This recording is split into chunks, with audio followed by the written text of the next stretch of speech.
نحمدہ و نصلی علی رسولہ الکریم اما بعد فاعوذ باللہ من الشیطان الرجیم بسم اللہ الرحمن الرحیم السلام علیکم ورحمۃ اللہ وبرکاتہ۔ سامعین گرامی قدر، رمضان المبارک اپنے پورے آب و تاب کے ساتھ شروع ہو چکا ہے، جس کے بارے میں اللہ رب العزت کا ارشاد گرامی ہے، یا ایھا الذین آمنوا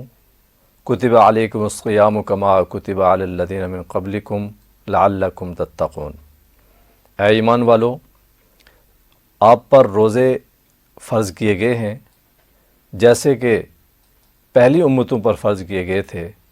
لعلکم تتقون، تاکہ آپ پرہیزگار بنو، متقی بن جاؤ۔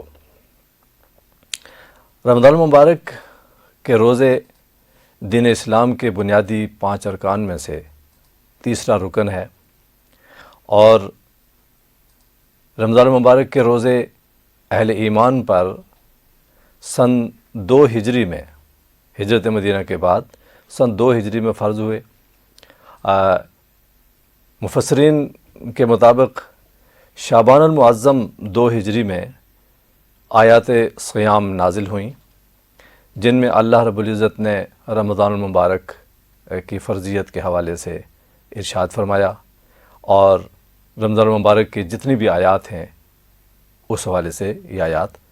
شعبان المعظم میں نازل ہوئیں، اور مفسرین کے مطابق 10 شعبان المعظم کو یہ آیات نازل ہوئیں، اور پھر اہل ایمان نے رمضان المبارک کی تیاری کی اور اس کا استقبال کیا۔ جناب رسول اللہ صلی اللہ علیہ وسلم نے رمضان المبارک کے بارے میں ارشاد فرمایا کہ یہ ایک رحمتوں اور عظمتوں والا مہینہ ہے۔ اور محترم حضرات، رمضان المبارک کے روزے ہجرت کے بعد فرض ہوئے۔ اس کی حکمت یہ ہے کہ تاکہ صحابہ کرام ایمان قبول کرنے کے بعد اللہ پر ایمان، رسالت پر ایمان، آخرت پر ایمان، اور باقی جو بھی ایمانیات ہیں، اللہ کی کتابوں پر، فرشتوں پر ایمان، یہ قبول کرنے کے بعد اللہ کے دیگر جو احکام ہیں جو ہجرت مدینہ سے پہلے جو نازل ہوئے اور جو نبی کریم صلی اللہ علیہ وسلم نے ارشاد فرمائے، ان احکام پر عمل کر لیں، اور اس کے بعد پھر ایک مشقت والی عبادت اللہ تبارک و تعالیٰ ان پہ فرض فرمائے۔ رمضان المبارک ہجرت مدینہ کے بعد جب رمضان فرض ہوا تو اس سے پہلے آپ صلی اللہ علیہ وسلم روزے رکھا کرتے تھے یا نہیں رکھتے تھے؟ مفسرین فرماتے ہیں کہ نبی کریم صلی اللہ علیہ وسلم رمضان المبارک کی فرضیت سے پہلے بھی روزہ رکھتے تھے مختلف اوقات میں، لیکن جو عاشورہ کا روزہ ہوتا تھا، 10 محرم کا روزہ، وہ فرض تھا، اور وہ تمام اہل ایمان کو بھی رکھنے کی تاکید تھی۔ لیکن جب رمضان المبارک فرض ہو گیا، پورے مہینے کے روزے فرض ہو گئے، تو پھر عاشورہ کا جو روزہ ہے اس کی فرضیت ساقط ہو گئی۔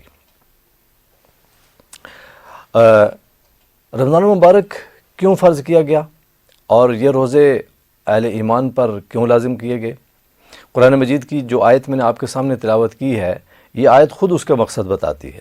اس میں ارشاد ہے لعلکم تتقون، یہ روزے اس لیے فرض کیے گئے تاکہ تم پرہیزگار بن سکو۔ رمضان المبارک کے روزے یا روزے کی عبادت ایسی عبادت نہیں ہے کہ جو پہلی امتوں پر تو ایسی عبادت فرض نہیں تھی، لیکن امت مسلمہ پر ہی فرض کی گئی۔ قرآن کی آیت بتاتی ہے کہ پہلی امتوں پر بھی رمضان کے روزے تو صرف اہل ایمان کے لیے ہی رمضان کا مہینہ منتخب کیا گیا، لیکن باقی جو رمضان المبارک کے علاوہ جو کوئی بھی وقت ہو سکتا ہے، تو کسی بھی دن کے، کچھ ایام کے روزہ کی عبادت بہرحال سابقہ امتوں پر بھی فرض تھی، اور اہل ایمان پر رمضان المبارک کے روزے فرض ہوئے، اور اس کا مقصد جو بتایا گیا، روزے کی عبادت کا مقصد جو بتایا گیا، وہ ہے تقویٰ کا حصول۔ رمضان کی عبادت اہل ایمان پر تقویٰ کا رنگ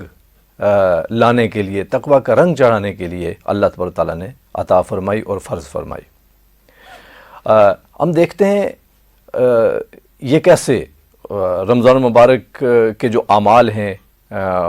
وہ کس انداز سے تقویٰ کے حصول میں ہمارے لیے معاون اور ممد ثابت ہوتے ہیں۔ اگر دیکھیے تو رمضان المبارک میں کچھ کام ایسے ہوتے ہیں کہ جو چھوڑنے ہیں اور کچھ کام کرنے ہیں، کچھ اعمال کرنے ہیں، رمضان کی روٹین ہے جو۔ اور دیکھیے ہم دن کا روزہ رکھتے ہیں تو اس میں کھانا پینا چھوڑ دیتے ہیں، اس میں بہت ساری جائز چیزیں جو ہے وہ ہم چھوڑ دیتے ہیں، اور چھوڑنا ضروری ہے تبھی روزہ ہوگا۔ اور اس کے ساتھ ساتھ رمضان کی راتوں کو ہم عبادت کرتے ہیں، رمضان کے ایک خاص عبادت جس کو نماز تراویح کی عبادت کہا جاتا ہے، اور نماز تراویح کی عبادت یہ عمل کرنے کا ہے۔ اس کے علاوہ رمضان المبارک میں نیک اعمال زیادہ سے زیادہ کیے جاتے ہیں اور کرنے کی تاکید بھی ہے، تلاوت، ذکر اذکار، درود پاک، کلمہ طیبہ، مختلف قسم کے اذکار، یہ اذکار ہم کرتے ہیں، تلاوت بھی کرتے ہیں، یہ مختلف قسم کے جو بھی ہمارے اعمال ہیں یہ ہو رہے ہوتے ہیں۔ اچھا، اس میں اگر ہم دیکھیں تو کچھ کام کر رہے ہوتے ہیں ہم اور کچھ چھوڑ رہے ہوتے ہیں ہم، یہ رمضان کی روٹین ہے۔ اچھا، اگر ہم دیکھیں دنیاوی طور پر ہم بعض اوقات کچھ چیزوں کے اوپر نا کوئی کلر کرنا چاہ رہے ہوتے ہیں، کوئی رنگ کرنا چاہ رہے ہوتے ہیں، کسی دوسری قسم کا رنگ کرنا چاہ رہے ہوتے ہیں۔ بہرحال ہم اپنے گھروں کو وائٹ واش کرنے سے لے کے کسی کپڑے کے اوپر رنگ کرنا، اور یہ تمام چیزیں اگر ہم دیکھیں تو جس چیز کے اوپر بھی رنگ کیا جاتا ہے تو وہ اس چیز کو پہلے صاف کیا جاتا ہے، اور اس کو دھو کر اس کی گندگی، اس کی میل، وہ سب بالکل صاف کر کے پھر کہا جاتا ہے کہ رنگ چڑھائیں گے، اس سے رنگ پکا پختہ بھی ہوتا ہے، رنگ اچھا بھی لگتا ہے، ورنہ رنگ اتر جائے گا۔ یہ عام طور پر کسی بھی چیز کے اوپر کوئی رنگ اگر چڑھائیں گے تو اس کا یہ ایک لازمی ایک طریقہ کار ہے اس کا۔ تو رمضان المبارک میں مقصد روزے کا تقویٰ کا رنگ چڑھانا ہے۔ اس رنگ کو غالب کرنے کے لیے، اس رنگ کو چڑھانے کے لیے طریقہ کار کیا کیا جاتا ہے؟ وہ یہ کیا جاتا ہے کہ دن کے وقت روزہ فرض کیا گیا، جس میں کھانا چھوڑنا ہے، جس میں پانی چھوڑنا ہے، بھوک پیاس برداشت کرنی ہے، یہ جو اعمال کیے جاتے ہیں دن کے وقت، جو اعمال رمضان المبارک کے ہیں، یہ ایسی چیزیں ہیں کہ جس کی ذریعے سے انسان کے جو گناہوں کی جو میل ہے، اس کے نفس سے وہ میل ختم ہوتی ہے، انسان کا دل صاف ہوتا ہے، دل پاک ہوتا ہے۔ یہ وہ پروسیس ہے کہ جس کے ساتھ انسان کو قلبی اور روحانی صفائی نصیب ہوتی ہے۔ اور اس کے ساتھ جب شام ہوتی ہے، افطار کیا جاتا ہے، روزہ افطار کرنے کے بعد مغرب کی نماز پڑھی، تھوڑی دیر کھانا پینا، تھوڑا آرام کیا اور تیاری کی، اور پھر تراویح کے لیے ہم چلے گئے۔ نماز تراویح پڑھی، خواتین گھر میں پڑھتی ہیں، مرد مسجد میں پڑھتے ہیں، ایک جگہ جمع ہو کے نماز تراویح پڑھتے ہیں۔ اب یہ جو نماز تراویح میں ہم قرآن مجید سنتے ہیں روزانہ، 1.25 پارہ، 1 پارہ، 1.5 پارہ، بعض اوقات اس سے بھی زیادہ پڑھا جاتا ہے۔ یہ جو قرآن مجید سنا جاتا ہے نماز تراویح میں، اور نماز تراویح کی 20 رکعات پڑھی جاتی ہیں، 40 سجدے ہیں اس میں، قرآن کی سینکڑوں آیات اس میں پڑھی جاتی ہیں، یہ وہ عمل ہے کہ جس عمل کے ذریعے سے انسان کو روحانی تقویت نصیب ہوتی ہے۔ اس سے تقویٰ کا رنگ انسان کے دل پر اور انسان کے روح پر آتا ہے۔ تو گویا کہ جو نفس دن کو روزہ رکھنے کے ذریعے سے، دن کو بھوک پیاس پر برداشت کرنے کے ذریعے سے صاف کیا جا رہا ہوتا ہے، اس نفس کے اوپر اور اس دل کے اوپر رات کے وقت اس عمل اور اس عبادت سے تقویٰ کا ایک رنگ غالب کیا جاتا ہے، تقویٰ کا ایک رنگ چڑھایا جاتا ہے۔ تو یہ رمضان المبارک کی عبادت کے ذریعے سے تقویٰ ایسے حاصل ہوتا ہے کہ اس کی روٹین ہی ایسی بنا دی گئی ہے کہ جس روٹین کے ذریعے سے نیک اعمال بہت کثرت سے کرنے کی ایک روٹین ہے، اور ہمیں ایسے کرنا چاہیے۔ صرف بھوک پیاس برداشت کر لیں اور پھر باقی نیک اعمال نہ کریں، تلاوت نہ کریں، ذکر اذکار نہ کریں، اور رات کی تراویح نہ پڑھیں، اور پھر صدقہ خیرات نہ کریں۔ رمضان المبارک میں لوگوں کو افطاریاں کروائیں، غریبوں کی مدد کی جائے۔ اگر یہ اعمال نہ کیے جائیں تو تقویٰ کا جو رنگ ہے وہ انسان کے نفس اور روح اور اس کے قلب پر تقویٰ کا رنگ وہ غالب نہیں ہوگا، تقویٰ کا رنگ نہیں آئے گا۔ یہ تبھی آئے گا کہ جب ہم رمضان کی جو روٹین ہے اس کو صحیح طریقے سے ہم فالو کریں اور اس کو صحیح طریقے سے ہم اس پر عمل کریں، تو یہ رمضان المبارک کے روزے ہیں، اس کے ذریعے سے انسان کا دل اور اس کا نفس صاف ہوتا ہے اور اس کو تقویٰ کا حصول، تقویٰ کا رنگ اس کو نصیب ہوتا ہے۔ اللہ تبارک و تعالیٰ نے اسی لیے فرمایا کہ رمضان المبارک کے روزے میں نے تم پر فرض کیے ہیں جیسے تم سے پہلی امتوں پر فرض کیے گئے تھے، تاکہ تم متقی اور پرہیزگار بن سکو۔ اسی تقویٰ کے ذریعے سے پھر انسان کے لیے نیکیاں آسان ہوتی ہیں، اسی تقویٰ کے ذریعے سے پھر انسان کے لیے گناہوں سے بچنا آسان ہو جاتا ہے، انسان کو اپنے نفس پہ کنٹرول کرنا آسان ہو جاتا ہے، انسان پھر اپنے